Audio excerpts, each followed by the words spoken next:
जय गौ माता, जय गोपाल। मेरा नाम नरेश पालीवाल है और मैं जाति से ब्राह्मण हूँ और मैं खुद को बहुत प्राउड फील करता हूँ कि मैं ब्राह्मण कुल में पैदा हुआ हूँ। लेकिन कुछ समय से मुझे बहुत बुरा लग रहा है कि मैं ब्राह्मण हूँ, क्योंकि हर जगह ब्राह्मणों का अपमान किया जा रहा है, ब्राह्मणों को भगाने की बात की जा रही है। तो इन सभी चीजों का कारण है ऊंच नीच का फर्क, जो कि जातिवादी ऊंच नीच का फर्क है, किसी को छोटा या किसी को बड़ा कहना। और बहुत से मंदिरों में ये चीज हो रही है, जो कि अभी अभी में बहुत सी घटनाएं सामने आई है, जिसमें बड़े बड़े मंदिरों में जैसे कि सांवरिया सेठ हो गया, महाकाल हो गया, फरारा महादेव, ये अपने खाटू श्याम जी, केदारनाथ, हर जगह भक्तों के साथ मारपीट हो रही है, जो कि बहुत ही निंदनीय है। ऐसा ऊंच नीच का फर्क करना और भक्तों के साथ मारपीट करना, ये सनातन धर्म के लिए अच्छा नहीं है, हिंदू संस्कृति के लिए अच्छा नहीं है। भगवान के लिए नजर में, भगवान की नजर में सर्व समाज एक समान है। जिस द्वार से आप आए हैं, जिस द्वार से मैं आया हूँ, उसी द्वार से वो पुजारी भी आया। कोई भी सोने के द्वार से नहीं आया है जो पवित्र होगा। हर व्यक्ति एक समान है, एक जैसा है। बहुत से मंदिरों में महादेव जी के ऊपर जल नहीं चढ़ाना दे रहे हैं और कह रहे हैं कि आप नीची जाति के हैं। पहली बात तो ये बात करने वाले आप कौन होते हो? क्या आपको महादेव ने बोला कि इनको मना करो मेरे ऊपर जल चढ़ाने से? या वो मंदिर आपने बनाया है? क्या वो आपके बाप दादाओं की जागीर है? नहीं, वो पांडवों के समय का मंदिर है, जो कि कुंतेश्वर महादेव जो मंदिर है वो पांडवों के समय का मंदिर है, जो पांडवों के हाथ की स्थापना है। उसमें आगे से आगे पुजारी चेंज होते रह रहे हैं, नए आते रहते हैं, पूजा पुराने मरते रह रहे हैं, नए आते रह रहे हैं। लेकिन इस बार जो ये घटना हुई है, जो कि एक भक्त को जल चढ़ाने से मना किया, यह बहुत ही निंदनीय कार्य किया है।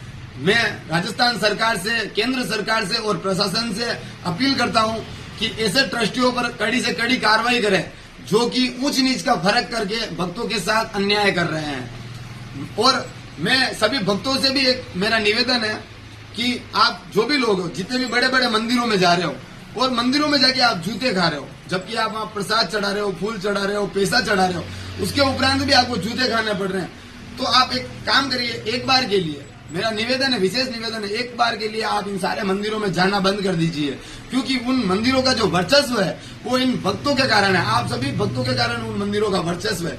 भक्त अगर मंदिर में नहीं जाएंगे तो उस मंदिर की कोई वैल्यू नहीं होती है। अगर भक्त मंदिरों में जाना बंद कर दे तो मंदिरों की हालत ऐसी हो जाएगी कि मंदिरों में कबूतर अंडे देंगे और जाले जम जाएंगे।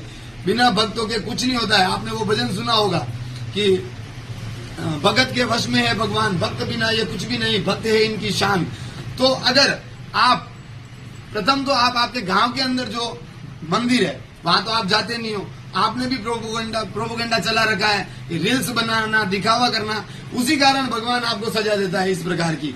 दूसरा ये, आपके गांव में जो भगवान है, आप उनमें केदारनाथ को देख के उस भाव से आप उनकी पूजा कीजिए, तो वही भगवान जो केदारनाथ में बैठे हैं, वही भगवान महादेव यहाँ भी वही है। माया सब एक है। आप श्रीनाथ जी जाइए, सांवरिया सेठ जाइए, चार पूजा जी जाइए, द्वारकाधीश जी जाइए, आप जिस भी ठाकुर जी के मंदिर में जाओगे, हर जगह नाम अलग है, माया एक ही है। ईश्वर तत्व आप में, हम में, उन पुजारियों में, हर एक व्यक्ति में, हर एक प्राणी में, हर एक जीव में एक समान है। कोई ऊंचा नहीं, कोई नीचा नहीं, सब एक समान है। उसके बाद भी, उसके उपरांत भी अगर ऐसी चीजें होती है तो प्रशासन को ध्यान देना चाहिए, केंद्र सरकार को ध्यान देना चाहिए और ऐसे ट्रस्टियों पर कड़ी से कड़ी कार्रवाई करनी चाहिए। ऐसे ट्रस्टियों को मंदिर से बाहर निकालो जो ऊंच नीच का फर्क करते हैं। भगवान की नजर में सब एक समान है। अगर भगवान ने हर इंसान को बनाया है, अगर किसी को नीचा बनाने की जरूरत क्या थी भगवान को? भगवान ने किसी को नीचा नहीं बनाया। नीचा ऊंचा ये सारा काम इंसानों का किया हुआ है, ये सारा काम लोगों का किया हुआ है। और ये लोग, हर समाज, पूरा समाज गलत नहीं है। कुछ असामाजिक तत्व होते हैं जो हर समाज में होते हैं, जो आपके समाज में भी होंगे, मेरे समाज में भी है। वो दो चार जो असामाजिक तत्व होते हैं, वो सारी विचारधारा, उनकी जो विचारधारा होती है व्यक्तिगत विचारधारा, उनको लेकर वो मंदिरों में इस प्रकार का कार्य करते हैं, जो कि बड़ा निंदनीय है। और ये बहुत सोचने का विषय है कि आज के समय में जब भेदभाव खत्म हो चुका है, आज के समय में ऐसा भेदभाव चल रहा है, जबकि अगर इस प्रकार का भेदभाव, जातिवाद चलता रहा तो कभी भी हिंदू एक नहीं हो पाएगा। और हिंदू अगर एक नहीं हो पाया तो हिंदू धर्म को नहीं बचा पाएंगे, हिंदू संस्कृति को नहीं बचा पाएंगे। जय जय सिया राम। मेरा आप सभी से निवेदन है, एक बार मेरी बात पर जरूर ध्यान दें और ऐसे लोगों पर तुरंत कड़ी से कड़ी कार्रवाई करें जो भक्तों के भाव को खंडित करते हैं, क्योंकि भक्त के बिना भगवान कुछ भी नहीं है।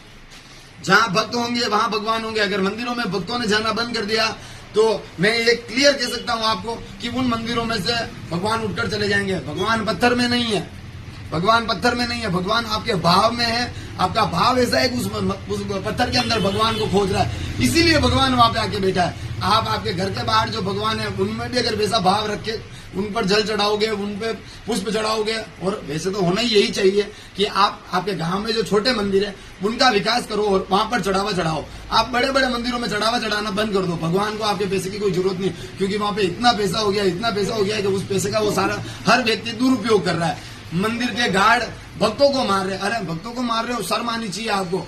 है आप भक्तों को मार रहे हो, उन भक्तों को मार रहे हो जिससे आपका परिवार चल रहा है, जिनके चढ़ावे से आपको रोजी रोटी मिल रही है, जिनके चढ़ावे से आपको तनख्वाह मिल रही है। ऐसे भक्तों के साथ आप मारपीट कर रहे हो, यह बहुत निंदनीय है। और मैं आप सभी भक्तों से निवेदन करता हूं, अगर ऐसा कोई भी मंदिर हो जहां पर ऊंच नीच का फर्क देखा जाता हो, कोई भी मंदिर हो और कहीं पे भी हो, तो ऐसे मंदिर का पूर्ण रूप से विरोध करिए और ऐसे मंदिरों में दान चढ़ावा बंद करिए जिनसे इनको इनकी औकात पता चले कि बिना भक्तों के उनकी औकात कुछ भी नहीं है। जय श्री राम, जय गौ माता।